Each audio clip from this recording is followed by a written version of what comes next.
आज हम समझेंगे ब्लड के बारे में। ब्लड, कभी आप डॉक्टर के पास गए होंगे, कभी बुखार आया हो आपको, या इन्फेक्शन हुआ हो, या इन्फ्लेमेशन हुआ हो, तो सबसे पहले डॉक्टर आपको सीबीसी कराने के लिए बोलता है कि आप एक टेस्ट करा लीजिए, टेस्ट कराइए, जिसको सीबीसी कहते हैं। सीबीसी की फुल फॉर्म होती है कंप्लीट ब्लड काउंट। यानी कि अगर आपकी बॉडी के अंदर इन्फेक्शन होगा तो सीबीसी से पता लग जाएगा, आपका हीमोग्लोबिन कम होगा तो सीबीसी से पता लग जाएगा, आपकी इम्यूनिटी पावर कम होगी तो सीबीसी से पता लग जाएगा, या आपको डेंगू हो गया है तो भी सीबीसी से पता लग जाएगा। तो बहुत सारी बीमारियों को पता लगाने के लिए डॉक्टर सबसे पहला एक टेस्ट लिखता है जिसका नाम है सीबीसी। सीबीसी मतलब कंप्लीट ब्लड काउंट। और यह कंप्लीट ब्लड काउंट हमें जानकारी देता है कि हमारे ब्लड के अंदर क्या चीजें बढ़ी हुई हैं या क्या चीजें कम हैं। क्योंकि हमारी पूरी बॉडी का कम्युनिकेशन केवल ब्लड के माध्यम से है। यानी कि आपके आंखों से लेकर लिवर, गॉल ब्लैडर, पैर के नाखून तक ये सब इंटरकनेक्टेड हैं।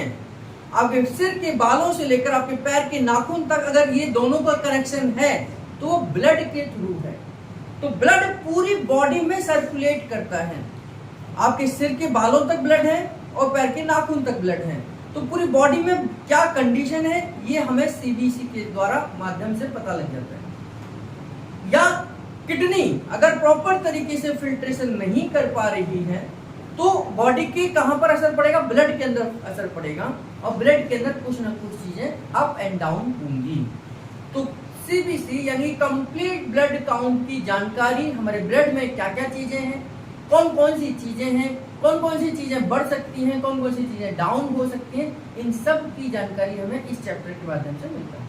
हमारी पूरी बॉडी में 11 सिस्टम काम करते हैं। आप लोगों को बार बार मैंने बोला है कि हमारा रेस्पिरेटरी सिस्टम है, हमारा डाइजेस्टिव सिस्टम है, एंडोक्राइन सिस्टम आपने पढ़ा है ना, और आगे हम पढ़ेंगे स्केलेटल सिस्टम है, या हमारा नर्वस सिस्टम है, एंडोक्राइन सिस्टम है, रिप्रोडक्टिव सिस्टम है। तो उन्हीं में से एक हमारा है ब्लड सर्कुलेटरी सिस्टम, यानी कि ब्लड का सिस्टम।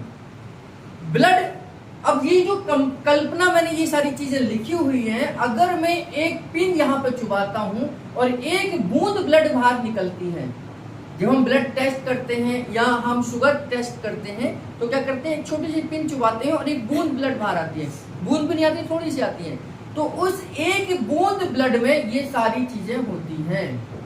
जितनी भी चीजें मेरे बैक में लिखी हुई हैं ये एक सिंगल ड्रॉप में होती हैं।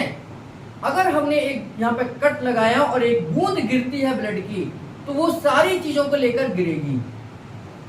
ये सारी चीजें उस एक सिंगल ड्रॉप में होगी। यानी कि जैसे हम गेहूं की बोरी खरीदने जाते हैं तो गेहूं की बोरी खरीदते समय पर ये पूरी के पूरे एक एक बोरी को खोल के थोड़ी देखते हैं। हम एक मुट्ठी डालते हैं, गेहूं को निकालते हैं, हम पता लगा लेते हैं कि गेहूं कैसा होगा, पूरी बॉडी में उसमें बोरी में कैसा होगा। तो ऐसे ही ब्लड का एक सैंपल लिया जाता है, यहां से ब्लड ले लिया, यहां से ब्लड ले लिया, यहां से ब्लड ले लिया, कहीं से भी एक ब्लड का सैंपल लिया जाता है और उसको चेक किया जाता है, और उससे पूरी बॉडी की इंफॉर्मेशन हमें पता लग जाती है कि हमारी बॉडी में ब्लड कैसा है, ब्लड कैसा होगा, या कौन कौन सी चीजें बड़ी होंगी, कौन सी चीजें कम होंगी।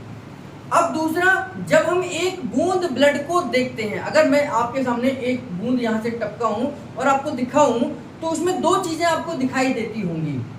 पहली चीज कि वो कलर हमें रेड कलर का दिखाई देता होगा, है ना, कभी भी आप देखेंगे ब्लड को। और दूसरा उसमें दिखाई देता होगा एक चिपचिपा सा पानी सा नजर आता है, एक ट्रांसपेरेंट पानी, ऐसा लगता है पानी भी उसको ऊपर है, चिपचिपा सा।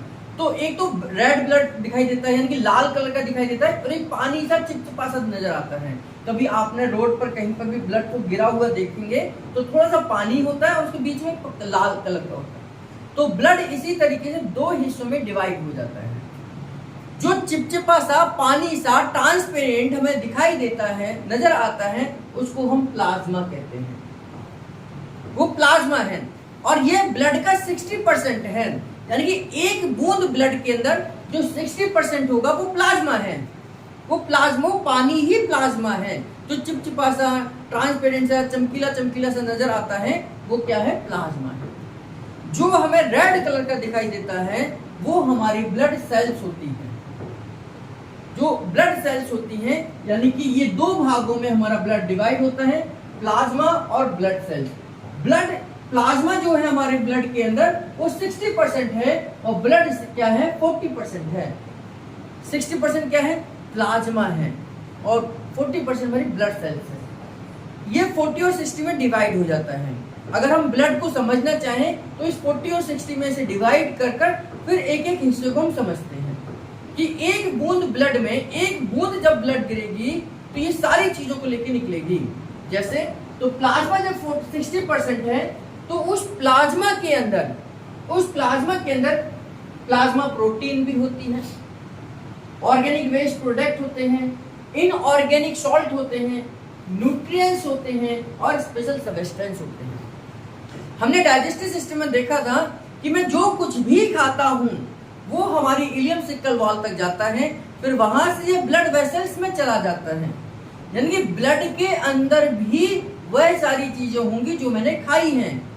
ब्लड के अंदर वो टॉक्सिन्स होंगे जो बॉडी ने बनाए हैं। ब्लड के अंदर वो अच्छी चीजें भी होंगी जो बॉडी के लिए जरूरी हैं। तो बॉडी के लिए जो भी चीजें जरूरी हैं, बॉडी के द्वारा जो वेस्ट प्रोडक्ट है या बॉडी जिन चीजों को एक्सेप्ट नहीं करना चाहती है वो सारी की सारी ब्लड में होंगी। जैसे प्लाज्मा प्रोटीन। प्लाज्मा प्रोटीन का मतलब है कि ये कहीं ना कहीं सेल के डेवलपमेंट के लिए जरूरी प्रोटीन्स हैं। तो ये कहाँ होंगी, अगर किसी सेल को डेवलप करना है तो ब्लड के थ्रू ही तो वहां तक पहुंचेंगी। तो ब्लड के अंदर क्या होती है, प्लाज्मा प्रोटीन। ब्लड के अंदर क्या होगा, organic waste product. Organic waste product का मतलब है वे वेस्ट प्रोडक्ट जो बॉडी खुद बनाती है।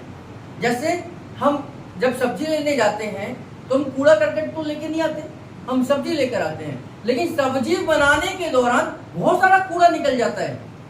अगर आप फूल गोभी लेकर आते हैं तो फूल गोभी में से जो डंठल निकल जाता है, कुछ गांठें निकल जाती हैं, तो हम कूड़ा तो नहीं लेकर आए लेकिन सब्जी बनाने में कूड़ा बन जाता है। तो ऐसे ही शरीर के अंदर कचरा नहीं डालते, लेकिन जो हम खाते हैं पीते हैं उसमें से कचरा प्रोड्यूस होता है, उसको हम ऑर्गेनिक वेस्ट प्रोडक्ट बोलते हैं। जैसे यूरिया है, यूरिक एसिड है, क्रेटिनाइन है, ये ऑर्गेनिक वेस्ट प्रोडक्ट है। ये प्रोटीन अब आप खाएंगे ही खाएंगे, तो दाल खाएंगे ही खाएंगे, तो प्रोटीन के डाइजेस्ट होने पर ऑर्गेनिक वेस्ट प्रोडक्ट बन सकते हैं। यानी कि बॉडी जिनको खुद बनाती है उनको हम वेस्ट प्रोडक्ट ऑर्गेनिक बोलते हैं। इनऑर्गेनिक सॉल्ट का मतलब है सोडियम है, पोटेशियम है, आयरन है, बहुत सारी चीजें हैं जो ब्लड के लिए जरूरी हैं। तो इनको हम क्या बोलते हैं, इनऑर्गेनिक सॉल्ट। ये इनऑर्गेनिक सॉल्ट है। बहुत सारे मिनरल्स जो हमें चाहिए होते हैं बॉडी के डेवलपमेंट के लिए, उनको हम इनऑर्गेनिक सॉल्ट बोलते हैं। न्यूट्रिएंट्स यानी कि जो आपने खाना खाया है, आपका ग्लूकोज भी होगा इसके अंदर अमीनो एसिड्स भी होगा, इसके अंदर फ्री फैटी एसिड्स भी होगा, ग्लिसरॉल भी होगा।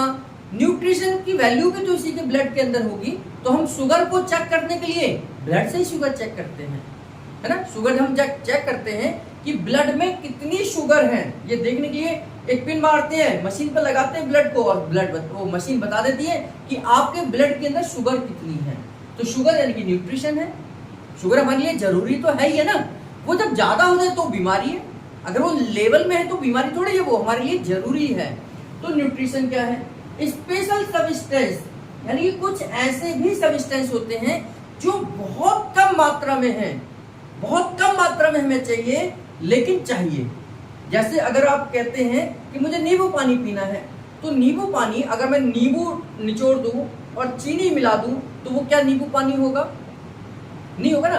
जब तक उसमें हल्का सा नमक ना डल जाए तब तक वो शिकंजी का रूप नहीं लेता ना। तो नमक चाहिए लेकिन हल्की मात्रा में चाहिए, है ना। अगर मैं नींबू और चीनी घोल कर दे दूं तो वो शिकंजी होगी, नहीं होगी ना।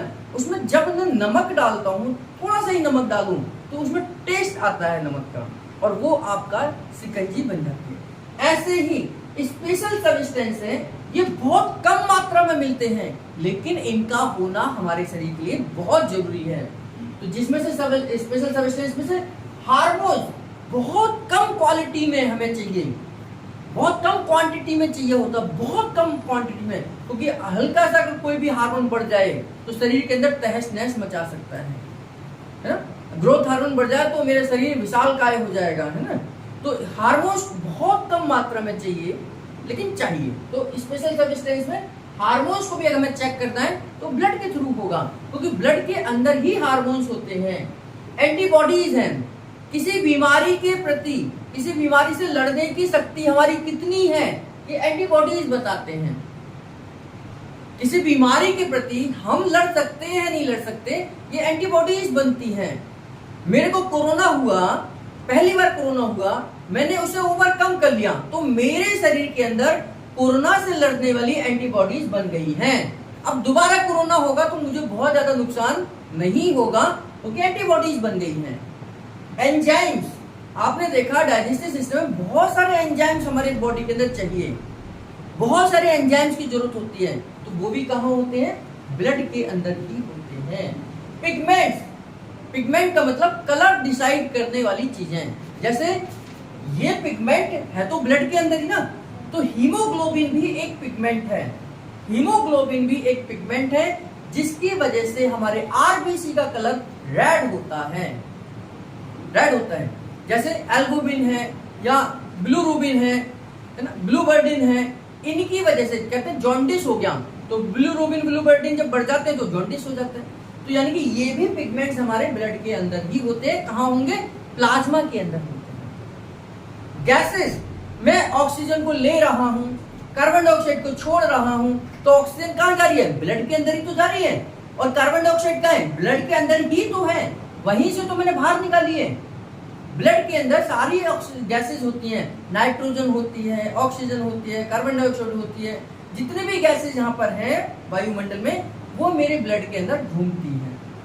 वो ज्यादा हो जाएंगी तो बीमारी हो सकती है ना। तो गैसेस भी कहाँ होंगी, प्लाज्मा के अंदर होंगी। प्लाज्मा डोनेशन, आपने सुना था होगा कोरोना के काल में, प्लाज्मा डोनेट करना है, प्लाज्मा थेरेपी है।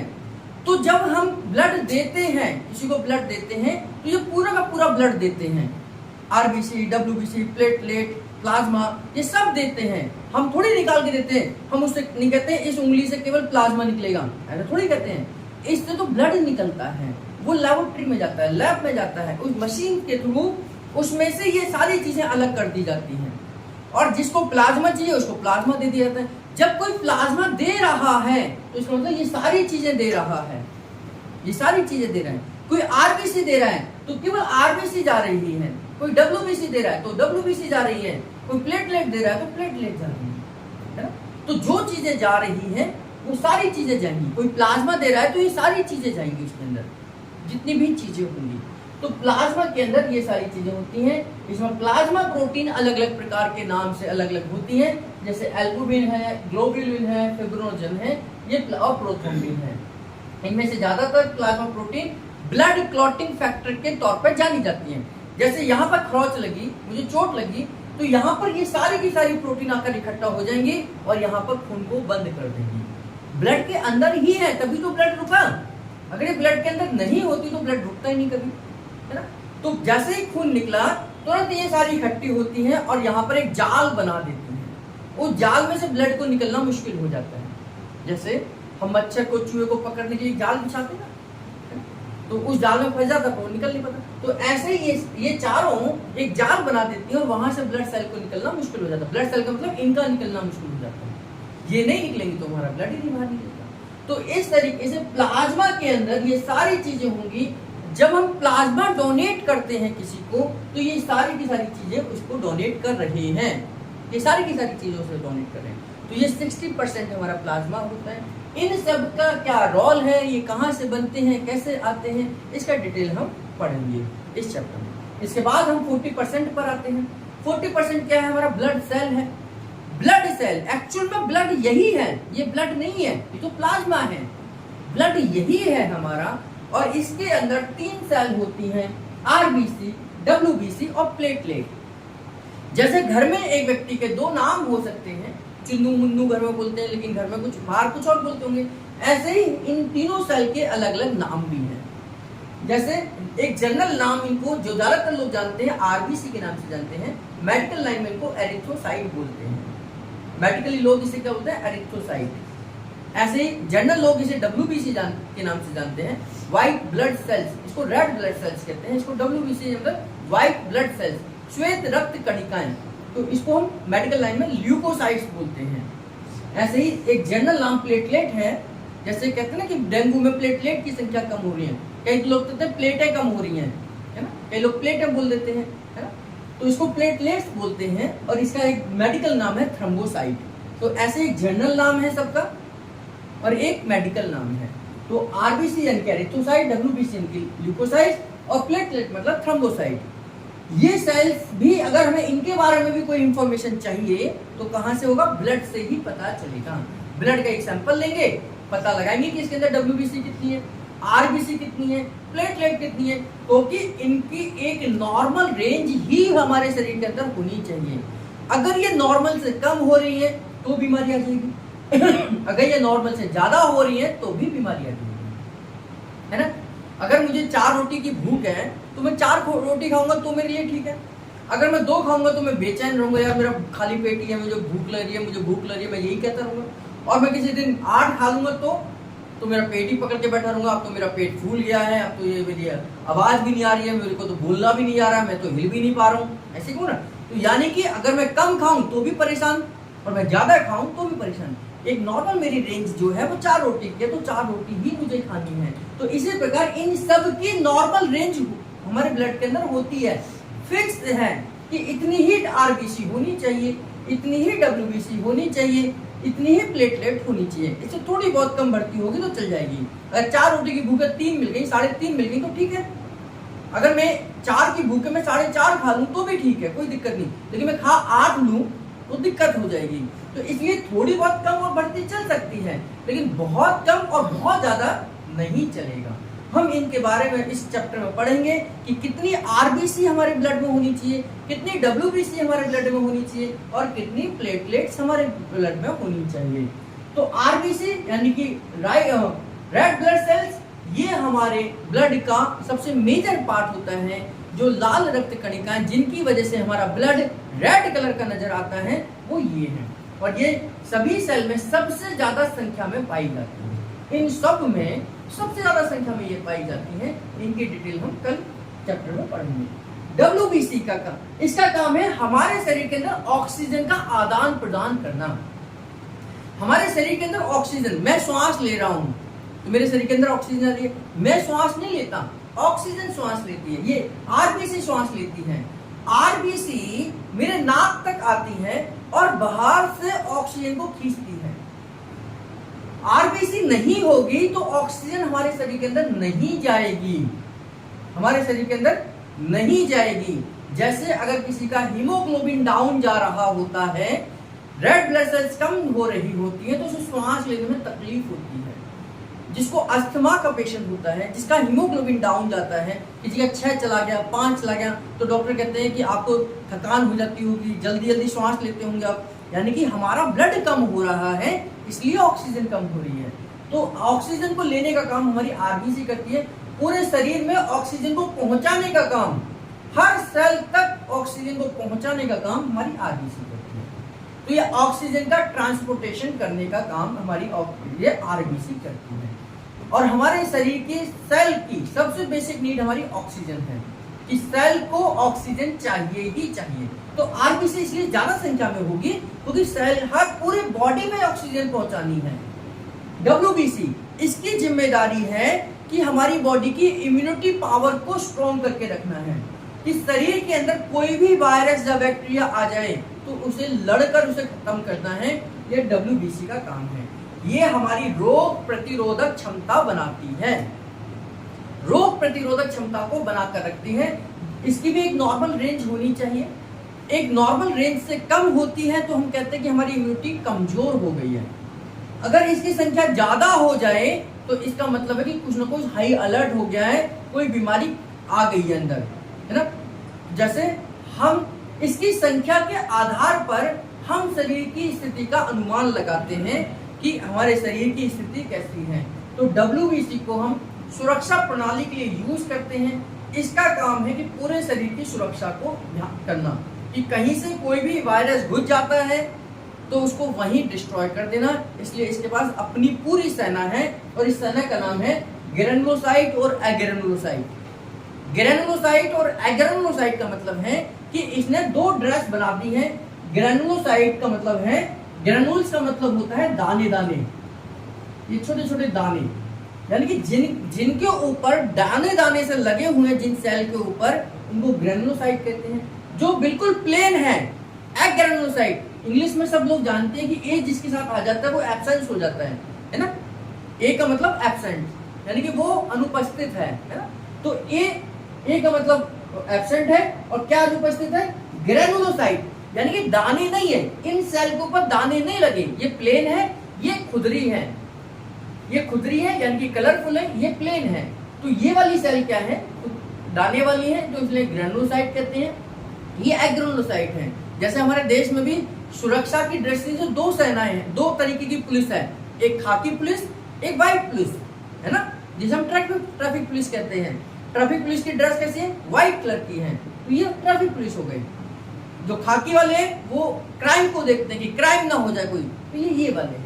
तो ऐसे दो सेनाएं हो गई अलग अलग। इनके अलग अलग अपने पास औजार हैं, यानी कि न्यूट्रोफिल्स, बेसोफिल्स, इसिनोफिल्स, ये हमारी ग्रेनुलोसाइट के पार्ट हैं। न्यूट्रोफिल्स अपने आप में एक किसी खास बीमारी से लड़ते हैं, बेसोफिल्स अपने आप में खास बीमारी से लड़ते हैं, और इसिनोफिल्स अपने आप में खास बीमारी से लड़ते हैं, है ना। अगर कोई चोरी करने आ जाए तो हम मिसाइल लेके दौड़ेंगे उसके पीछे, मिसाइल थोड़ी दौड़ेंगे, कोई बंदूक लेके आएगा, कोई तमंचा लेके आएगा, कोई डंडा लेकर आएगा, कोई कुछ और लेकर आएगा, अलग अलग हिसाब से करेंगे ना। कोई छोटा मोटा चोर है तो डंडे से काम चल जाएगा, कोई हथियार लेके आए तो फिर हम भी हथियार लेके जाएंगे, है ना। मिसाइल थोड़ी छोड़ देंगे, परमाणु बम उसी को छोड़ देंगे, है ना। तो अलग अलग हथियार हैं अलग अलग बीमारियों से लड़ने के लिए। तो न्यूट्रोफिल्स, बेसोफिल्स, इसिनोफिल्स, इससे हथियार है ये ग्रेनुलोसाइट के। एग्रेनुलोसाइट के पास अपने हथियार हैं लिम्फोसाइट और मोनोसाइट्स, ये अपने इसके पास भी हथियार हैं। भाई ट्रैफिक पुलिस के पास भी तो अपने औजार होंगे, तो वो हमारे लिम्फोसाइट और मोनोसाइट है।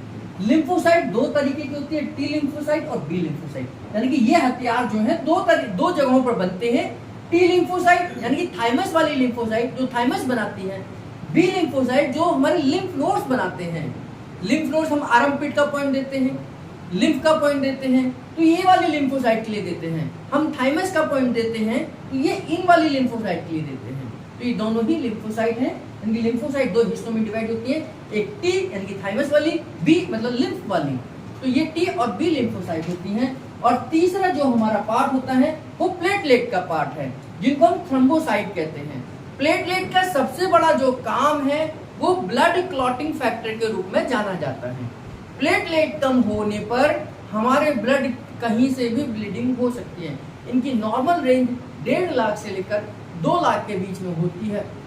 अगर ये ज्यादा हो जाए तो भी दिक्कत हो सकती है, भाई खून जमना शुरू हो जाएगा, गाढ़ा हो जाएगा, है ना। और अगर ये कम हो जाए तो ब्लड क्लॉटिंग कम हो जाती है, यानी कि डेंगू के समय पर जब ये डाउन होते चले जाते हैं, 50,000 से नीचे जाते हैं, तो हमारे शरीर की इमरजेंसी कंडीशन हो जाती है। फिर हमें किसी न किसी डॉक्टर को अपने पेशेंट को दिखाने की जरूरत पड़ती है या हॉस्पिटल में एडमिट करने की जरूरत पड़ती है, क्योंकि जैसे ये 50 या 30 से नीचे ही जाते हैं तो कहीं से भी ब्लीडिंग हो सकती है।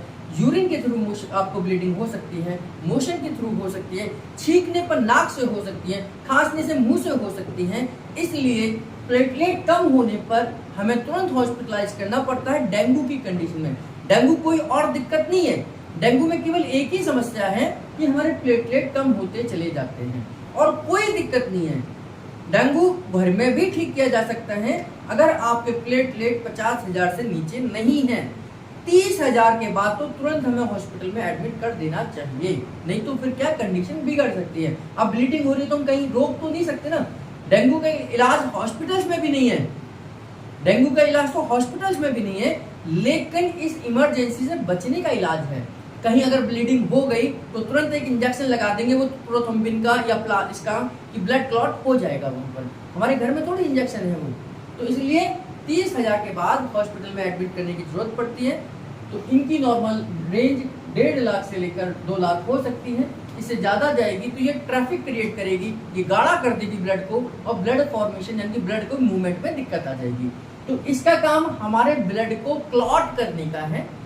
इनके और डिटेल्स, इनकी संख्या क्या होती है, किस बीमारी में कम हो जाते हैं, किस बीमारी में बढ़ जाते हैं, इन सब के बारे में हम कल डिटेल से समझेंगे।